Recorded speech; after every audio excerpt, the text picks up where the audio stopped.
everyone, welcome back to another video from Crypto Basics. In today's episode, I'm going to be showing you how to change your username on LATOKEN. So without wasting much of our time, let's dive into the video. First of all, open a web browser of your choice. Type in latoken.com and press enter on your keyboard to end up in the official website. Also make sure to log into your LATOKEN account by entering your correct email or phone number and password.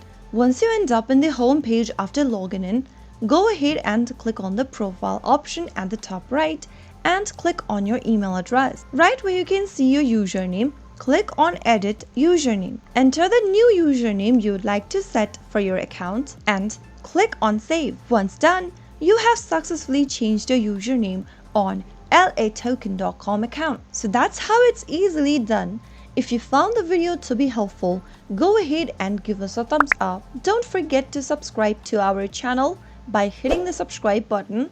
Also press on the bell icon so that you'll never miss another upcoming upload from us. I will see you again in the next episode. Thank you for watching.